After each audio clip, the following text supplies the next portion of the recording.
Welcome back to the Nick Taylor Horror Show. Corinna Faith is a British writer and director who recently made her feature debut with The Power.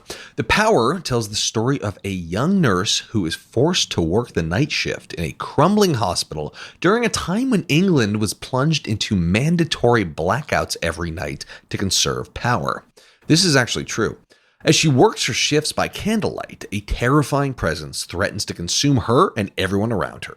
The Power is a very atmospheric and spooky supernatural thriller, and the concept of nightly blackouts in an asylum is extremely effective and very eerie. The Power is now streaming on Shudder. Corrina and I discussed the making of The Power, her supernatural research process, and big director lessons from her first feature. All this and so much more on today's episode of the Nick Taylor Horror Show. Now, please give it up for director of The Power, Corinna Faith. Corinna, how's it going? Hi, very well, thank you. Good. Great to talk. Yeah, it's great to talk to you too. So I'm a huge supernatural fan. I'm always curious about the kind of inception of everybody does a supernatural movie. Their supernatural element has its own kind of rules and mythology, and I'm curious how you arrived at yours. I am probably, of all the areas of genre films, ghost stories are my favorite. And I was actually looking specifically for a ghost story to write. Mm-hmm. I think they're actually really hard to find the right kind of nub that's strong enough and has enough difference to expand on, because it is such a classic form. But it was a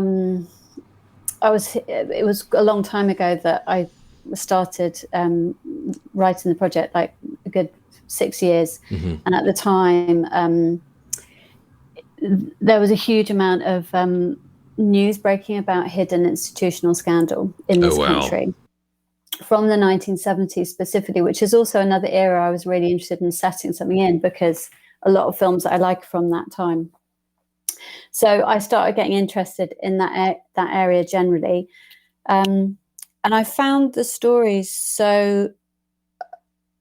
of the people that had been put through this experience and then blamed, just so sad.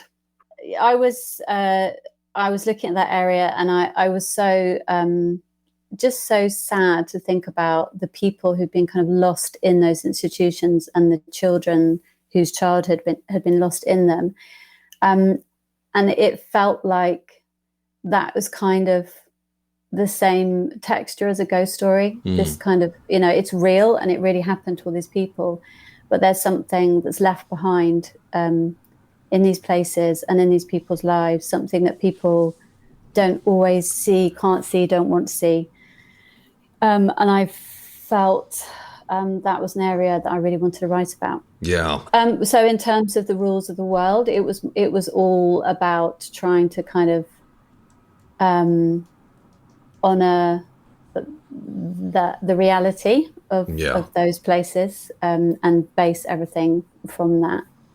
Yeah, I think there's something very chilling about earlier institutions that were, they were the really early ones, like in the 20s and early 1900s and before that, where things were just really abominable. But there was I forgot what it was called. It was that enormous scandal that occurred. I think it was here in New York, where there was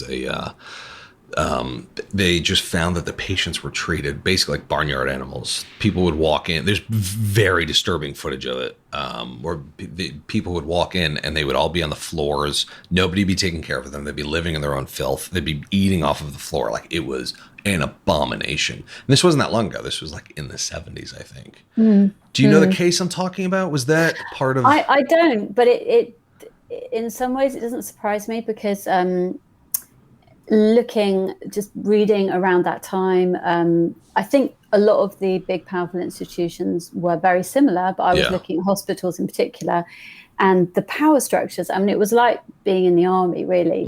There was the kind of general and I'm going to have a little scene, a moment in the film where the nurses part into two lines for the matron and the chief of the hospital to walk through, and that was taken from a diary of a real nurse at the time. But the level of power that came down and trickled through to whoever was on the bottom, right? I think was probably the same everywhere in the world. So yeah, I mean, it's a scenario ripe for horrendous behavior. Yeah, with so much history in those places and so many just horrific occurrences, I'm surprised that more of those institutions are not severely haunted.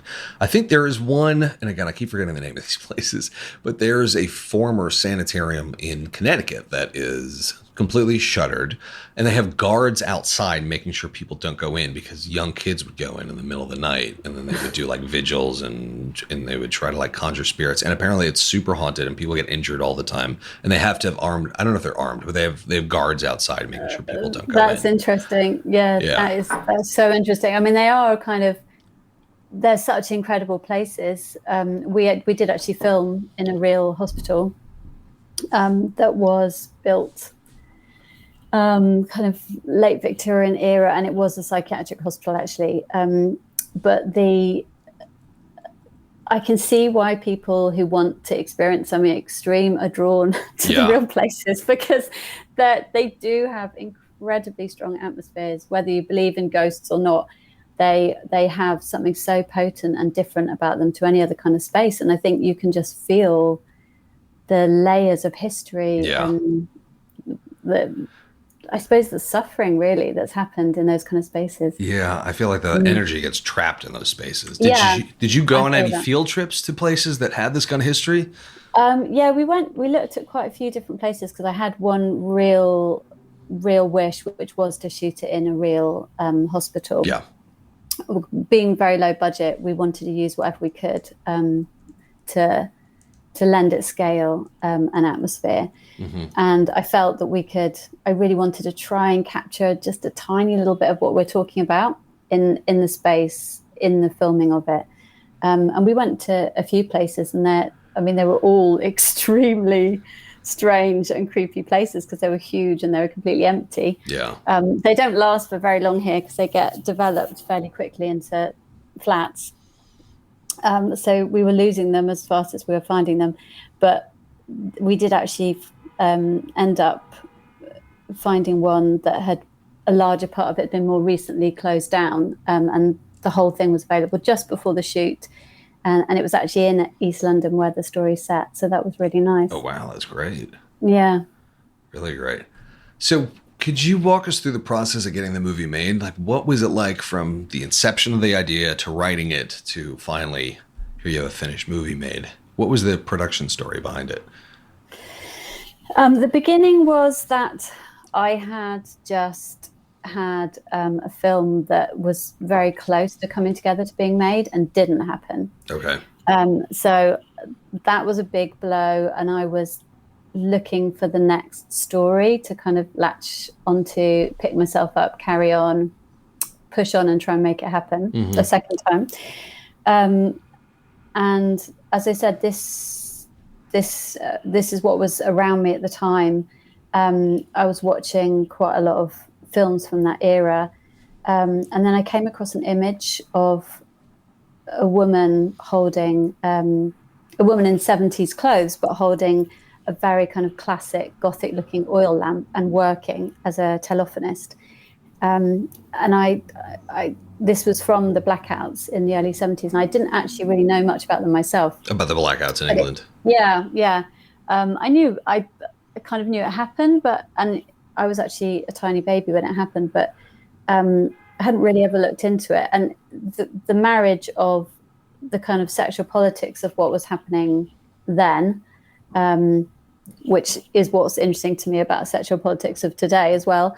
And that period with this very classic Gothic ghostly setting, I was just very excited by all those things. And it was quite a kind of whole concept straight away, that it was quite easy to go, it's going to be about this and it's going to look like that. And that picture became my kind of part of my pitch. And the BFI, the British Film Institute, were kind of in early on the development and funded the whole process in terms of the script writing. Oh, wow. Yeah. Can you tell us how the British Institute got involved? So because I'd nearly got this film off the ground with them and it didn't happen, but I kind of had what I would describe as a mentor and a champion there who, although that never happened, she held out some belief for me that I would be able to make film. And I cannot emphasize enough how powerful that has been, just to have a few people out there who invest a bit of confidence back in you, especially when it's taken a long time, things haven't happened. That is enough to actually really give you quite a lot of stamina.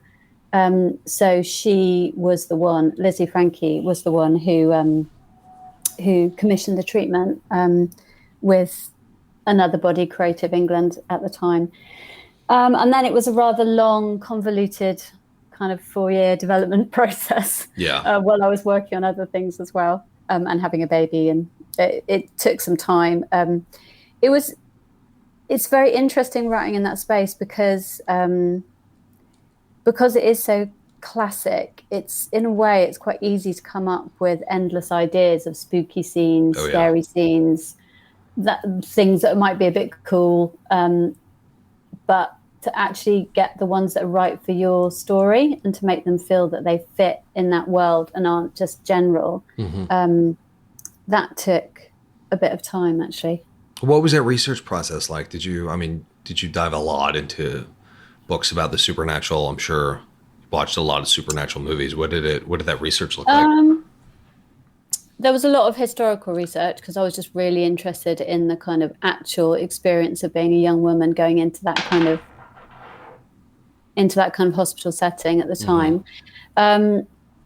Supernatural wise, I watched stuff as they came, but I think it's kind of a bit in my DNA. From as soon as I could read, I was obsessed with fairy tales and ghost stories and anything that I could get my hands on in that kind of space, and gothic fiction, and I've always loved it. So it was maybe more about going back to touchstone films and just really thinking about why they worked for me. A big influence on this was The Innocents by Jack Clayton. Oh yeah, it's a great one. Yeah. That had a big impact on me the first time I saw it. I love that it's so restrained and kind of gets under your skin quite slowly. And I wanted to try and create a similar effect with this one. Yeah, that's been remade so many times recently. There was a movie remake, and then The Haunting of Hill House was entirely based on it too. But the original, the black and white movie, it's an absolute masterpiece. It's so elegantly done and eerie, and it's a really, really great one. Yeah, it's great because you the kind of sense of malice is quite ambiguous. Yeah. And you never really know whether there was a kind of, it's not really about good or bad or evil. It's about the kind of the whole set of relationships in that place. Yeah. And the lead character isn't straightforward either. Right. And the implications of all of this on children, which you touch on in your movie as well, which I thought was interesting. Yeah. I suppose children being witness to adult behavior, and how that the idea of children being innocent at all in the first place, and then how what they're seeing affects them. I love that in that film because it's very ambiguous. I mean, I think in our story, the one central child she is an innocent in a more straightforward way. But I do love that kind of the presence of children in horror films, in supernatural films, because it just raises lends the stakes, right? It does. But there's also some. I mean, I don't think I've ever been as scared of anything as when I was a child, when I was tiny. That pure kind of terror. I think I can still remember it and still relate to it. And I think when I see a child in that situation, I'm taken back to that place. Yeah, I miss that place. I miss being legitimately frightened of movies. It's been a while since a movie. Does it not work? Not so much. It takes like some really extreme stuff to get under my skin these days. Yeah, but I miss that childhood feeling of being scared and being afraid of, is this movie a little too intense for me? And just kind of braving through scarier movies. Yeah, I miss that feeling. It's hard to get it back, but the only way to get it back is through nostalgia, I think, for me anyway. Yeah, that's interesting. I mean, I guess there was a bit of nostalgia in this for me, in that probably my most intense, joyful experiences of this genre were kind of teenage area of life. But in our story, it is a story about the vulnerability of being young and of being a child, and being small in a huge place, and how easy it is to get lost. Yeah. There's a really striking. Well, first of all, I think the idea of setting this during a time period when England would, historically speaking, to save power, would put it was London, right? Was it just London? No, it was actually UK wide. It was all of the UK. Wow. Yeah, the UK was plunged into darkness every single night. There'd be intentional blackouts to save power. And I mean, my God, what a perfect setting for a horror movie, for a ghost story. But there's a very striking scene when the main protagonist, a woman, is pushed basically into darkness. And it felt very potently symbolic. Could you tell us a little more about just the overall larger symbols that were at play here in this story? Yeah. I think it was a really interesting process making the film, because I think there were some layers that emerged when I actually saw what I'd written being shot, that I hadn't really quite understood how many layers for me there were. It's about a girl who doesn't really have a voice, who has a past that she has not been allowed to express. She's silenced, and I think I wanted it to feel that a lot of the characters in the film, in that kind of under the huge weight of the pressure of the hierarchy in that place, are also dealing with other types of silencing as well. Yeah. So that was a big theme. But it's a crazily intense one night time frame in which she's kind of plunged into the darkness, like you say, plunged into a dark space where she is forced to confront everything that she hasn't said or she hasn't been allowed to say. And then it all gets expressed in a very extreme way. Yeah. And I think watching the actors and then watching the kind of last scenes as we were filming, I realized how kind of literal it was that I'd written something quite rageful about women just not speaking. And it's taken me such a long time to make this film as well. So then there's a kind of a sense for me at the end of the whole process that it's been like a kind of a big scream for me as well, in a good way. Yeah. But there's a kind of catharsis to the whole story and the whole point of it. It's strange how these things subconsciously find their way into a screenplay or a story. I mean, in the beginning, it sounds like you didn't intend to cover these topics, but they just naturally emerged. And yeah, I mean, it was obviously very much about a repressed, silenced character. Yeah. Because that was the topic. But the kind of layers that all the actors and HODs brought to it in their kind of, because there's lots of other, this is about a kind of big crime against a female in this place, but there are lots of other moments in the story where we were trying to look at more kind of commonplace, insidious types of undercutting and assaults and people who are under pressure, women who are under pressure, putting that pressure onto other women, and things that we can relate to really, and in a modern way. And a lot of the women on the crew and in the cast were talking about that a lot as we made it, so it kind of crystallized it all for me. Yeah. I think that's one of the amazing things about the supernatural genre is how inexhaustible it is, because there's so much room for metaphor. And I mean, the idea of being haunted by things, I think it's why it's a genre that is not going anywhere. Unlike, people claim to be sick of zombies or clowns or found footage or whatever. I don't think supernatural is going anywhere, because there's so many different interpretations and there's so many different personal stories. And ultimately, supernatural stories are stories about humans and the human condition. Yeah, so absolutely. And that's why they're so exciting to me, because it is all from psychology. It's something that you don't want to see, or that you don't want to remember, or that's part of you, but you can't acknowledge it. Or part of your family, or part of a building. But it's all completely human, and it's all real in a sense. It's just you get to express it in a really poetic kind of visually rich way. Yeah. How did you determine how to depict your ghosts? I'm always curious about that, because people do them differently. And I think if they're like too transparent, it's kind of weird, but it's different. People do it kind of differently.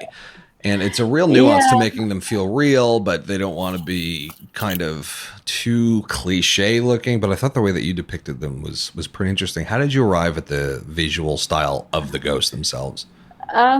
That was a challenge, actually, for all the same reasons you're saying. I'm very, I'm a bit allergic to things looking too kind of CGI, and it just doesn't have any impact on me emotionally at all. Yeah. So in a way, it's lucky, because we didn't have the budget for anything complicated in that way anyway. But I didn't want to do that. My definite ambition was to do everything in camera. And we did do that, apart from a tiny little bit of kind of atmospheric ash that's in the story.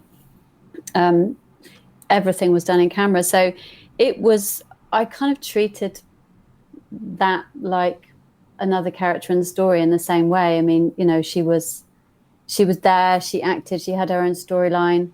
She was real for Rose, who plays Val. And what we did do was move her from a kind of monstrous place through the early encounters through to an almost fully human looking version. And that was because I had this idea that, well, I didn't want it to just look like a standard ghost girl anyway, from the beginning. But that was partly that, but also that within the concept, I think I was thinking about the way that victims in those settings have been demonized and been the ones to kind of seem like the problem, and seem like something monstrous about them. And so I was kind of thinking of that as my starting point, and then wanted to reveal her as who she really was, which was, a young woman and the actual victim. Interesting. Were there any other supernatural or non-supernatural film touchstones for you when making this? Yeah, there was a non-supernatural one, which isn't even a horror, but I started looking at Robert Altman films just because I was looking at lots of films from that period. Yeah. But, I got very obsessed, and so did the DP and the production designer, with Three Women. Oh, wow. Because it's got such it plays with reflections and mirrors a lot, and I really wanted to do that in this because it's all about identity, and I also it brings interesting depth to an image, even if you've got hardly any time to shoot it. Yeah, very little production value. I mean, very little that you can bring, apart from a few touches to quite a lot of the sets and shots. And it's just absolutely full of really distinct, interesting images. And it made us think a lot about We didn't want to mimic this filmmaking of that style, but we did end up thinking a lot about using a zoom and just how to cover a scene very minimally from looking at films of that time. The other one was Images, another early Robert Altman film, and Symptoms, which is a very strange British horror film. Cool. And the sound design of this movie was very striking, both the overall, the music, but also mixed with this sort of soundscapes. And I think sonically you did some interesting things. Could you talk about the sound design and the choices you made? Yeah, the sound design and the score were quite kind of in dialogue with each other. Quite a lot of the stuff that's there is actually score. They worked quite closely. And then so in the end, with the sound design, we ended up just kind of the thing that was most important to do was to create space. So there wasn't always a lot of sound going on. So there's a richness to it, but we were very aware that we didn't want it to just kind of go on through the whole thing. Right. It needed space to breathe. But that was really, really fun, that part of it. I love sound. And Max DeWardner and Elizabeth Bernholz, who did the score, they actually came to the hospital and did quite a lot of field recordings. Wow. Recording Atmos in the huge corridors, squeaky wheels on real old trolleys that they found, all kinds of things, rattling pill bottles. There was still quite a lot of random stuff left in this building. So they found all sorts and recorded it. And they used that to create quite a lot of the score. And the sound designer also used those atmoses to create some of his atmoses. So it really was born out of the building. That's really cool. Yeah, because it's difficult to create that constant sense of dread in a movie sonically. If something is not happening on camera or on screen that's frightening, to keep that suspension of dread, I think that falls on sound most of the time. And and you did that beautifully in this movie. I mean, it was very unnerving throughout the course of the movie, even when unnerving things were not occurring on camera. You know, the anticipation element was huge, and it felt like it was very driven by the sound. Yeah. Yeah. I mean, I think those are the bits I actually really love, and film's the best, is all the bits where stuff isn't happening. Right. I could probably make a whole film of films of the bits before stuff happens because I love I just love that anticipation, but that's when the textures get the richest, I think, is when it's not really about necessarily kind of a set piece or a bit of action. It's when you get to just look at the setting and look at the other elements to it and just sink into that world. Yeah. It's really, really interesting. So you touched on, I'm sorry, go ahead. No, nothing. Go ahead.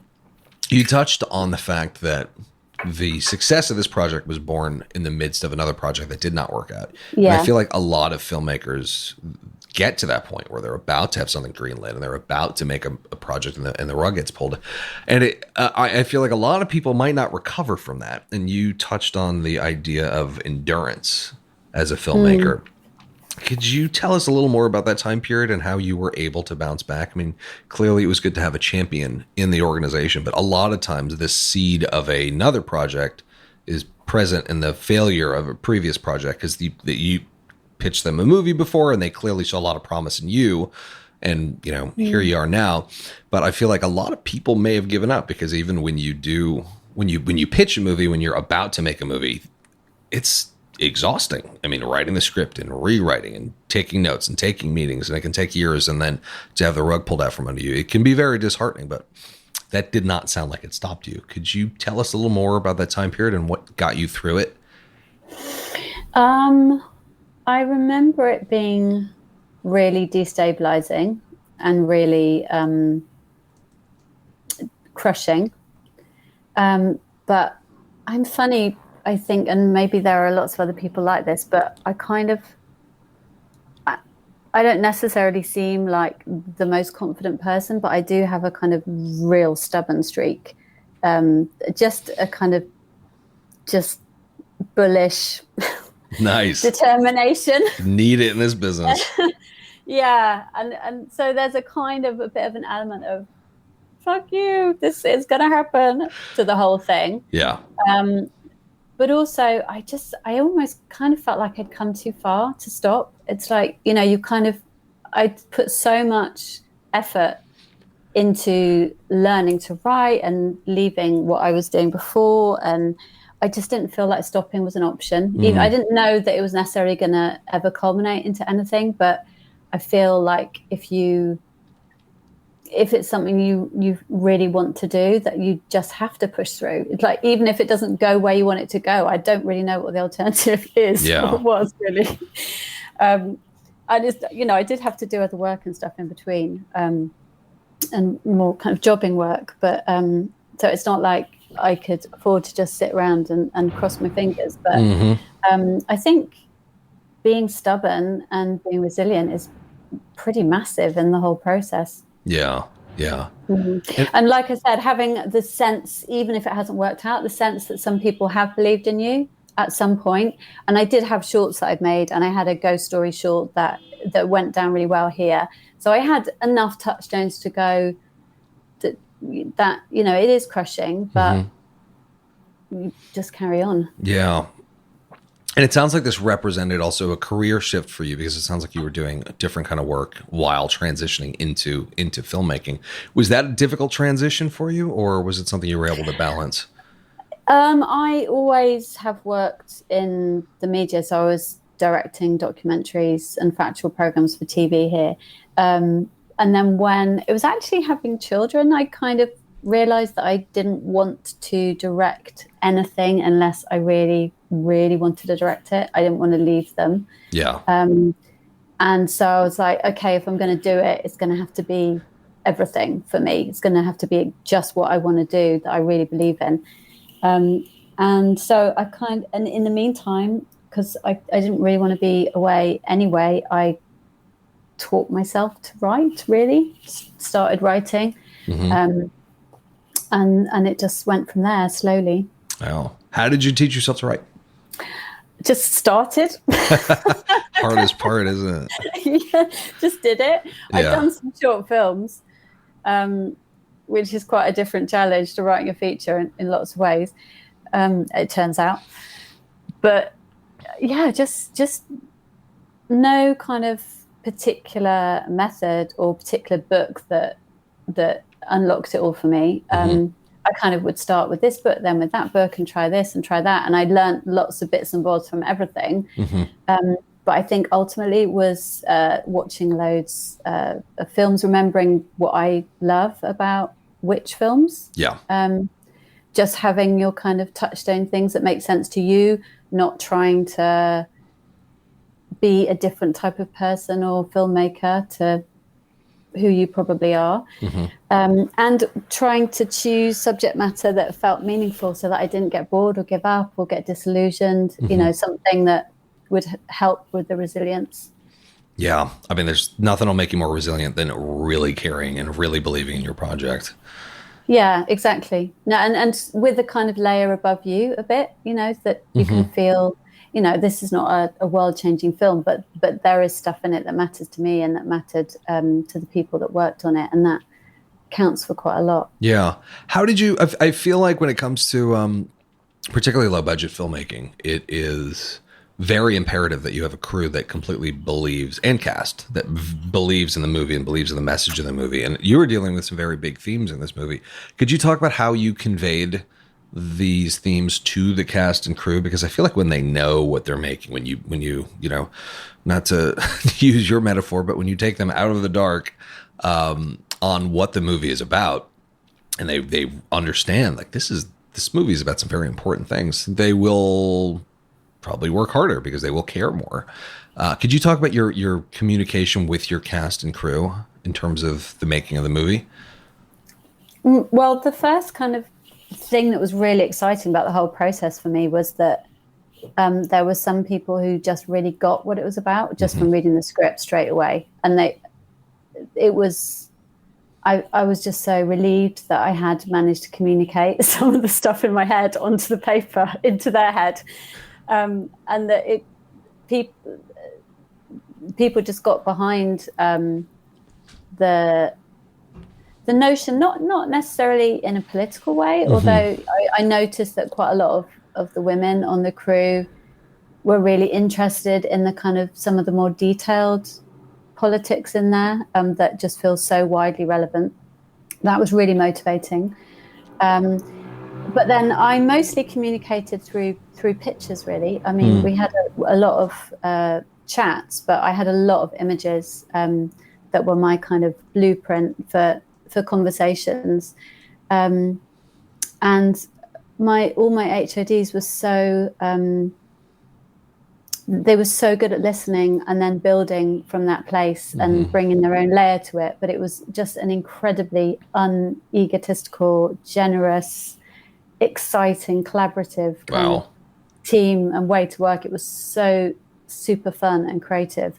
And I couldn't quite believe, I kind of thought it was just going to be like walking through hellfire, to be honest, the experience. Yeah. And I've been on plenty of sets where I thought, this is about dynamics and this is tough and it's hard to actually focus in on the point of what you're doing because there's so many things flying around, power mongering and just dynamics. But there just wasn't a jot of that at all. Wow. Everybody was just so interested and so intelligent in the way that they approached it. And the producers did a really fantastic job at kind of putting the right people in front of me. All our HODs were women, which wasn't intended, but was a kind of lovely thing to see on the set. And they'd loved getting into the detail of it, really. I suppose that's what we really enjoyed, was the detail of how to build an atmosphere with every little choice that we made. Right. So we didn't have a huge amount of money, but so color became massively important. Like, there's going to be a wall in the back of the shot. It might be the only thing in the back. So what color is it going to be? Yeah. A lot of our money went on kind of just picking the right things, which was a really lovely process. And controlling, I kind of think color's really exciting in low budget filmmaking because you can't control a lot of your situation. You can't build the perfect set. You can't have the huge lighting rig or every lens you want.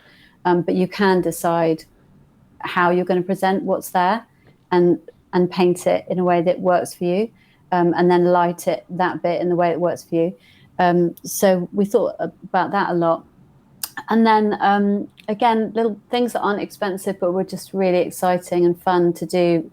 Holly Smart, the costume designer, we had the idea to start our lead, Val, in a kind of pristine nurse's uniform. And then we had like 12 different versions of that costume. And as you go through the story, they get a little bit darker, the shades of the uniform, until the end. She's kind of basically blended into the institution, into the walls. Interesting. Yeah, so we had a lot of fun just thinking about what is it in an image that kind of sends little signals to you when you watch it, what makes something creepy, and what creates an atmosphere. So that was super fun. That's really cool. And Shudder has acquired the movie, right? Yeah. What has it been like working with Shudder?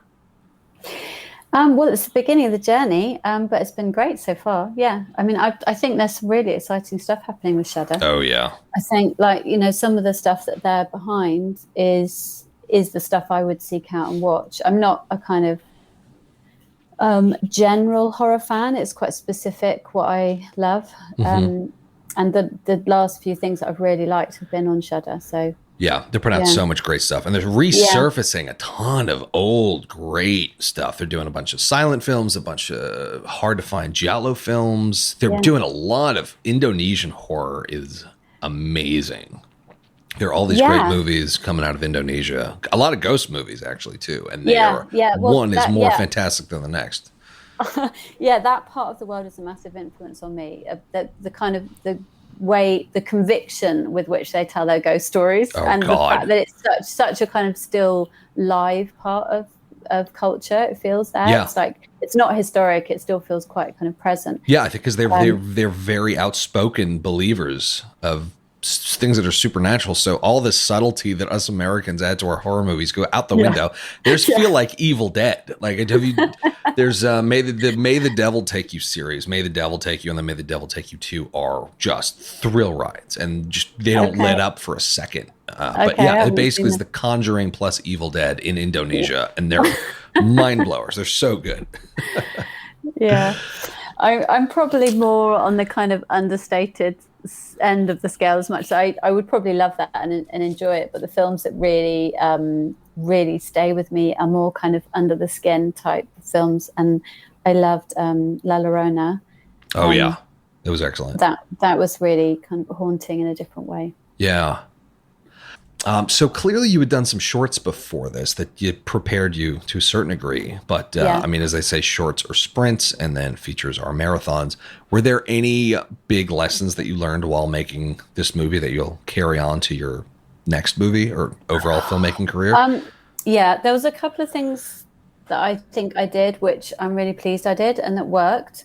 And that was, I prepared intensely in terms of shot listing. I kind of knew every scene in my head in detail, exactly what the shots would be. But because I knew I probably wouldn't get to do any of that when the reality hit, and I was standing there and I thought I'd had 2 hours, but I had 10 minutes. I needed that security blanket to have had some of that thought process and have the confidence then to go, well, I can't do any of it. So I'm just going to do this one image or this one shot or a couple of them. And that was just a really great kind of touchstone in terms of going into it feeling on top of things. Yeah. Also having gone through that process with my DP, Laura Bellingham. So we were so kind of gelled on our language and our visual language, which again, when things were going wrong and we were just always up against the clock. We had all our shortcuts and we had some good conversations, some good kind of plan Bs. And quite a few times we did end up having to do a scene in one shot, for example. I kind of anticipated that might have been the case. And so there was no panic ever. And it felt like, because of that, the experience felt really enjoyable quite a lot of the time. That's great. Yeah. One thing I would hope to not repeat is that I just felt so unhealthy by the end of it. I mean, it's just it's just one of the, like, there was no way to break, and you can't stop because it just is what it is. But I would, if I could wave a magic wand, I would be able to exercise and walk and stretch and do things in between because I was physically wrecked by the end of it, but mentally very well. Well, that's good at least. Well, Corrina, thank you again for this. This was a whole lot of fun, and huge congratulations on the movie. Any parting wisdom or advice for those aspiring filmmakers out there? I think for me, it is about finding things that are meaningful to you and that you find disturbing, focusing in a personal way. And I think if you do that, there's a good chance it'll be meaningful to other people. Great. Perfect words to end on. Thank you again. Thanks a lot. All right, here as always are some key takeaways from this conversation with Corrina. Number one, revisit the 70s. The 70s was a very innovative time for filmmakers in the wake of the dissolving of the studio system. Here you saw the unbridled rise of auteur and renegade filmmakers. And as far as decades, none of them compare to the 70s in terms of creativity and just brash filmmaking. While making The Power, Corrina's cinema diet consisted of a number of 70s films, and she focused intently on the work of Robert Altman. The edge and sophistication of the 70s sensibility shines through in The Power and gives it a very noticeable quality of filmmaking and interesting storytelling. It also helps that the story takes place in the 1970s. If you're a student of film, it would behoove you greatly to dive into this decade as much as possible, as this was truly a golden age for independent film and maverick directors. Number two, Take care of your health. Okay, I'll admit this is a boring one, but before you ring me out on Twitter, think about it. Corinna learned that your health is one of your greatest assets as a director, which is absolutely true, but often the last thing to be taken care of while making a movie. We've talked about this a lot, but yes, while making your films, there will be sleepless nights. There will be uphill battles. There will be way too much coffee and aching bones. But it greatly benefits you as a director to take care of your health as much as you can. Being healthier increases your physical endurance, your emotional resilience, your problem-solving ability, and your overall cognition. These are all things you will need high supplies of when you're on set. So as hard as it is, do what you can to get adequate sleep, exercise, and a decent diet. Number 3, find a mentor/cheerleader. It's a difficult, long slog to get movies made. Things go wrong. Projects get canceled all the time. But it's important to keep the faith. When Corinna's first project was unexpectedly canceled, she was very dismayed. But she had a pivotal mentor who expressed confidence in her work, and that's all she needed to push through this difficult time. Sometimes all it takes is for one person to believe in you, for you to believe enough in yourself to push forward during adversity. This worked very well for Corinna, who years ago was in a very difficult and frustrating place, but now has an awesome first feature under her belt. Try to find those mentors out there whose feedback can help shape your ability. They can not only improve your craft, but their confidence in you can help push you through the tough times. Anyway, guys, thank you as always for listening. If you enjoyed this episode, share it with your friends and family on social media. Don't forget to follow the show on Instagram at I am Nick Taylor. That's I am Nick Taylor, and on Twitter at the same handle. Thanks again for listening to the Nick Taylor Horror Show.